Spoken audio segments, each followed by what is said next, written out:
Sometimes you hear a conservative say something that leaves you so completely stunned, and this is one of those clips. Take a look. What got you excited to come to the Trump rally today? He's a good man. I love him. We need him. Save the country. You love him? Yeah, I think he's a good man. What do you think? Why? When did you decide he was such a good man? 2016.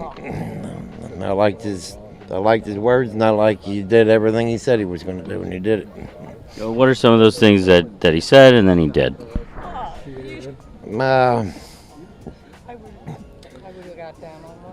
Maybe just one thing. One thing he said and then he did. He caught me off guard there. I don't know. Yeah. Okay. Trump has been at the center of U.S. politics for nearly a decade. He spent 4 years as president, but you can't name a single thing that he did that you're proud of. This is the guy you say delivers on all of his promises. I liked his words, and I like he did everything he said he was going to do, and he did it. Buddy, what are those promises? Name one, just a single one. And that really illustrates that people aren't really bought into Trump for his platform or his priorities. They're bought into the cult of Trump, this cult of personality where they see him as a larger-than-life figure. And to them, it's more about what he represents in their minds. Success, wealth, power, excess. To be clear, that kind of cluelessness is frustrating, especially from a liberal or progressive perspective. But it's embarrassing that Dems have now lost twice to Donald Trump. And there's a lot of finger pointing going around about who or what is to blame. They've had multiple opportunities to rally behind a candidate that did win over independents, Bernie, and offered a robust economic platform that people did seem interested in. Again, Bernie. But they've turned losing to Trump into an art form. They've boxed out candidates who could have a strong shot at beating Trump in favor of a weaker, more vulnerable, but ultimately more moderate Democratic candidate. In a sad way, it's almost impressive how they've so stubbornly insisted on doing things the way they want to, losing twice and handing Trump the presidency on a silver platter. And Harris's loss was really embarrassing. Just look at some of these numbers. So losing big with everyone across the board is nearly unprecedented and hard to conceive as even possible. Kamala Harris lost with every constituency except for plus 65-year-olds and white college women. Red wave is an understatement. Across the board, she lagged behind Trump. And now the consultant class is rushing out to say they know what's best, and it's doing the same thing over again. It's moving more to the middle. It's throwing the marginalized under the bus, and to them, the people at fault are the far left. The consultant class needs to be completely ripped apart and rebuilt. They are far too invested in certain narratives that they believe. It is wild that they believe children's sport is a top concern for voters. I know. They see one messaging poll and they go, oh, that's it. We got to kill trans people. But they did that undocumented immigrants too.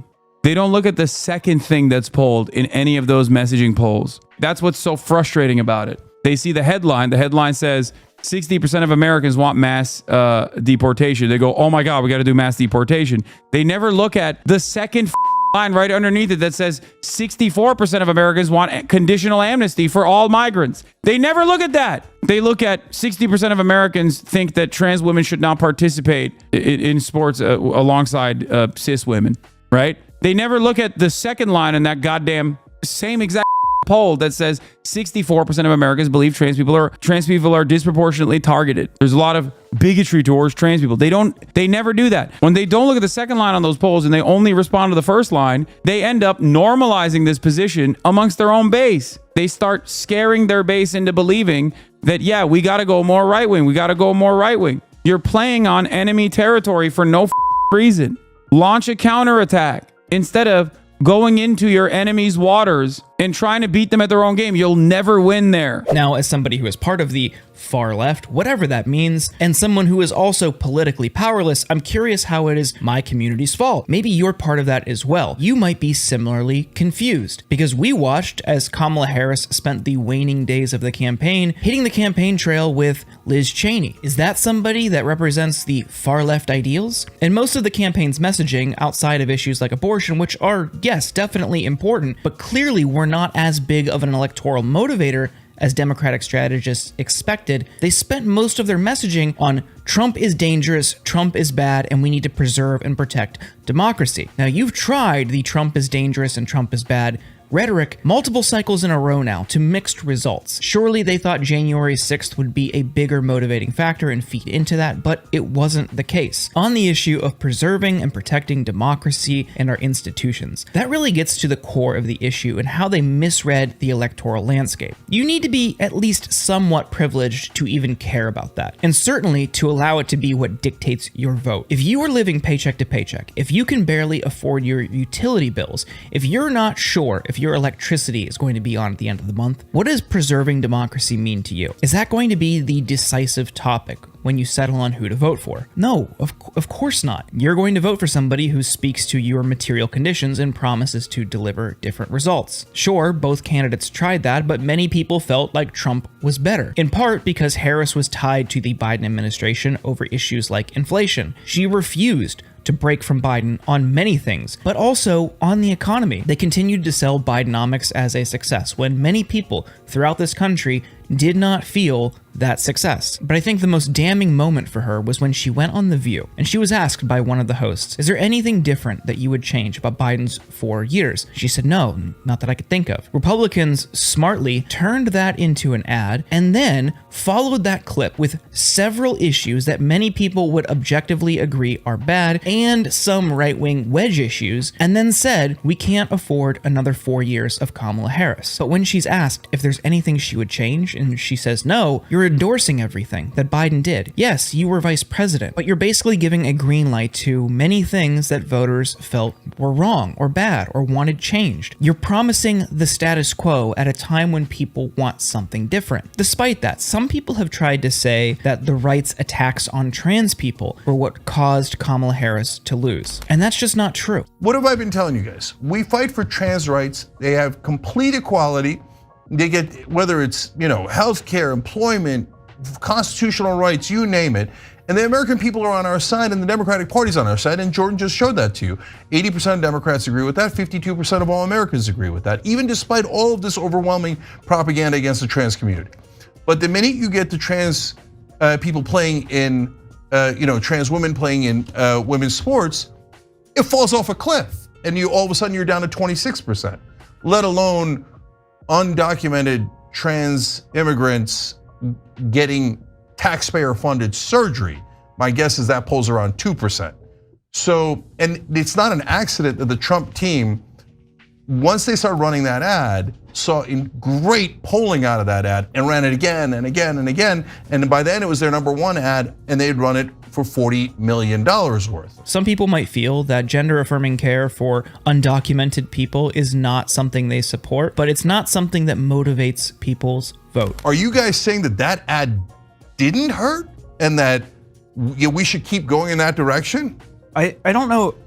It's going to be hard to quantify what effect it had, but based on not just that one Gallup poll, but exit polls, other public opinion polls of what people's priorities were, we saw for months in the run-up and in the immediate aftermath, voters were largely motivated by the economy, economic policy, and their material conditions. So I think it might have changed the perception, but I don't think it was what motivated people to either stay home or vote against Harris or vote for Trump. You look at where it ranked on that list. I mean, there was 22 different topics on there, and it was dead last.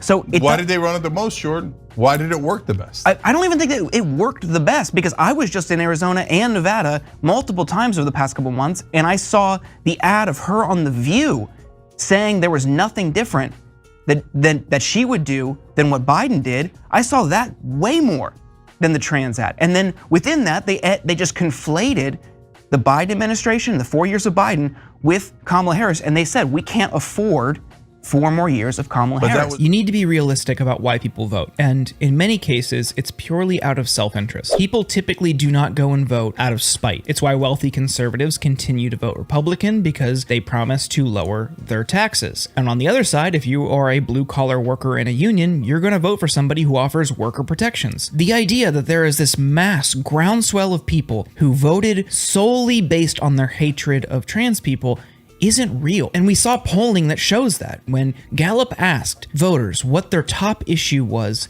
in the election this year, out of 22 different topics, trans issues ranked dead last. The economy was number 1. And at the end of Trump's anti-trans ad, the point was made, she's for them, he's for you. Think about that closing with any other issue. You could put immigration in there and it would have the same effect. Trump's team leaned into Harris being too focused on the elites, on cultural issues, and on marginalized groups rather than most Americans' working conditions. I'm not saying Trump is going to be better on that issue, it's what he sought to exploit for electoral success. And this underscores the importance of running a robust and intersectional, progressive and populist economic policy. Because if you go out there and say, hey, I'm going to deliver for you and I'm going to protect all of you, that is a winning message. But the thing is, ultimately, at the end of the day, you stand up for these things because it's the right thing to do, not because they're popular. And like you gained ground on marriage equality and gay rights, it might be a similar and long fight, but you shouldn't abandon it or throw them away or throw them under the bus like Harris did simply because it's politically expedient now. Okay, so you're okay with losing the election because you want to fight for those issues. I mean, you just said it. You already lost. That's Okay, not what all I right. showed you the data. No one cares. No one cares. It's the last ranking issue. You're delusional. The $40 economy- million in ads. The and you think economy no one was the cares? #1 issue for people. No one's going in there and be like, I'm mad about trans people, so I'm gonna vote for Trump. No one did that. You're 100% wrong. The economy, Tons of every people poll, 100% every right. exit poll said it was the 100% economy. right. Right-wing populism loves to scapegoat people. They love to blame people's economic suffering on the most marginalized and powerless. They will never blame it on corporate power. Democrats are afraid to critique or criticize corporate power because those are the same corporations and CEOs that they are seeking campaign contributions from. By not doing that, you create an avenue for hollow right-wing populists like Trump or like a Josh Hawley to exploit. You lean into people's very real economic concerns and you scapegoat the most powerless. We cannot throw immigrants or trans people or any marginalized group under the bus out of political expedience. The pathway to taking power again relies on a strong and firm populist economic policy that appeals to all people and offers protections for the most vulnerable in society. By doing that, and by meeting people where they are, showing them that you care and have a plan for their material needs, totally undercuts the right-wing strategy of throwing immigrants, trans people, people of color, women, whomever under the bus. And ultimately, the Democratic consultant class who is out there insisting that caring about immigration and caring about trans people is what cost Harris the election need to be run the out of Washington forever.